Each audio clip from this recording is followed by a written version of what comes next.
What's up guys, it's Will back again, and today I'm here to review the XM Studios 1/4 scale Darth Revan statue. This was a super highly anticipated piece for me because of my love for the KOTOR series and of course the character of Revan, so let's waste no time and jump right into the review.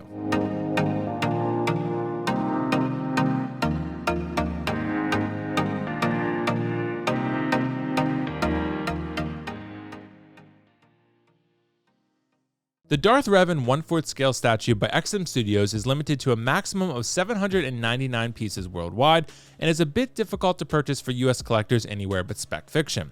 I bought mine from Todd at Spec Fiction for just under $1,400 shipped, as shipping from XM Studios in Singapore set me back $260 for DHL Express shipping. This was actually my second time purchasing from Spec Fiction, and I really can't understate how good the customer service was. DHL delivered my package to the completely wrong address, and as soon as I emailed Spec Fiction, Todd was on it and had my package delivered within 2 business days. As of me recording this video, he's still up, Revan that is, for pre-order, along with Malik as well. This piece is actually not that much of a space eater, as it's under 20 inches in length, width, and height. You have the option of swapping out his right arm for a force push pose, or you can sub in his iconic red lightsaber for a dual saber look pose. I'm partial to the dual saber look, but this is one statue I think I'll be swapping out fairly regularly because of how good both options are. The left arm is actually attached to the body with the ability to swap out the left hand. You can have Revan holding the purple lightsaber behind his back, or have him holding it in front of him. I'm partial to the in front look as I think it feels more natural, but again, they both look great. This is a fully sculpted piece, which has me conflicted a bit. I love how detailed the piece is in its weathering and overall paint apps, but I do feel some actual fabric either in the cape or the robes themselves would have pushed this piece over the top to legendary status. I don't usually have a preference when it comes to sculpted versus mixed media, as I think it depends on the piece, but I do feel Revan's robes and cape would have been cool in fabric format. Nonetheless, the detail is there. The cape is tattered with rips throughout and has a nice flowing look to it that captures the dynamism of the action pose. Revan's robes have rips sculpted in and painted in with bits of white and gray paint applications to signify the tears. Revan's iconic red sash looks fantastic and pegs into the crotch of the statue. His armor pieces are also very weathered to showcase Revan's ability to find and handle himself in combat. One other slight nitpick though, albeit a very small one, is that the lightsabers do not light up. It would have been nice for them to light up, as light up sabers on a statue can add that extra lifelike element to the piece. They still look great and very nice not lit up, but it would have been a nice feature to include. The base does light up and looks quite nice. It's simply a white LED underneath the floor to give the base a bit of life and authenticity to the Star Wars universe. There's also a little wire that you can move around slightly and a little cutoff piece that goes with the base. So yeah, there is a little bit of a flexibility that you have overall in developing it. Revan's mask is also weathered and similarly to the armor looks very nice. Revan has a very iconic look and feel, and I feel XM captured it very nicely here in this statue.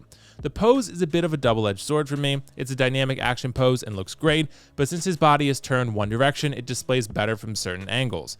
I actually think this statue looks best displayed from above, but since it's roughly 22 pounds in weight, I wouldn't advise putting it on top of a DTOF or something similar, as I did in this video. I took it down not long after recording. Before we jump into the show and tell portion of the video, I also want to remind everyone that XM Studios lists a serial number on the bottom of the base.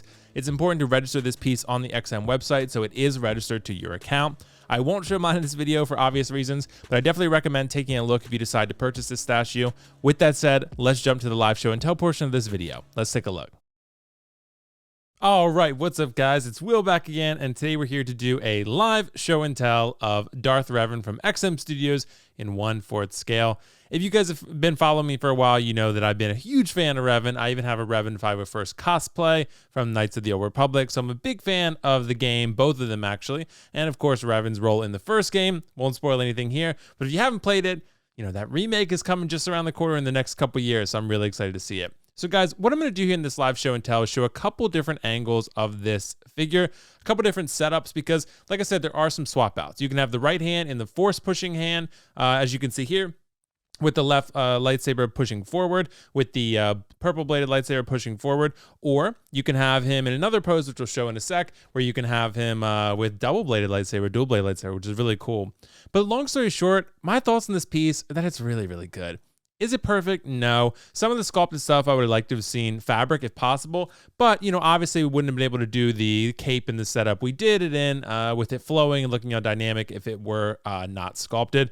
So not the end of the world, but some of the robes and things like that, yeah, it looks amazing, but if it were fabric, it would just give that extra little push. But maybe I'm being a little bit nitpicky. It's still an amazing piece. It's sculpted really, really well, painted well. It shows the tattered, beat up, weathered look of Revan, and it's just great. And Revan has one of the most coolest, honestly, and most dynamic looks in all of Star Wars. He's a very unique looking character. So you know exactly who you're looking at. If you know the character of Revan when you see him, he's very unique. He has sort of a, very Sith Lord, but also very not Sith Lord look at the same time. Won't say any more than that. But I will say, yeah, this statue turned out fantastic. Everything about it really is very detailed and painted very well. Came all, perfectly, no issues whatsoever.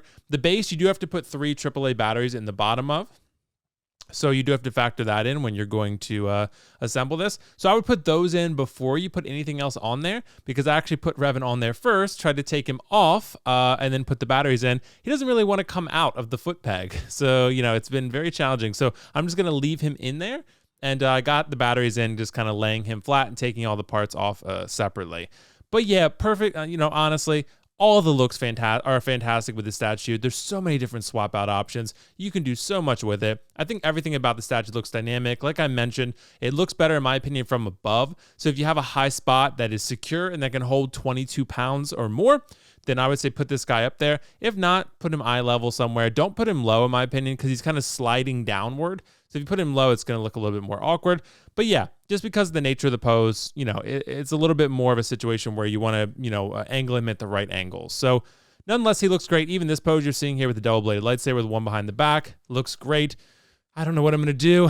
I got so many options with posing here. But guys, nonetheless, I'm going to go ahead and wrap that up and finish up the rest of this video. But make sure, when you're done watching this video, let me know what your thoughts are in the comments on this piece. But nonetheless, I'm very, very happy with it. Just can't decide which swap out I want to use, but let me know in the comments. Thanks so much, guys. To summarize my review on the XM Studios Darth Revan, I think it's great. This statue lives up to the expectations I had for the piece, albeit with a few minor drawbacks. That said, I'm still going to give XM Studios 1/4 scale Darth Revan a 9 out of 10 and highly recommend you check it out if you're a fan of the Knights of the Old Republic. We may see some collectibles from the KOTOR remake, but it's hard to say when or if at this point.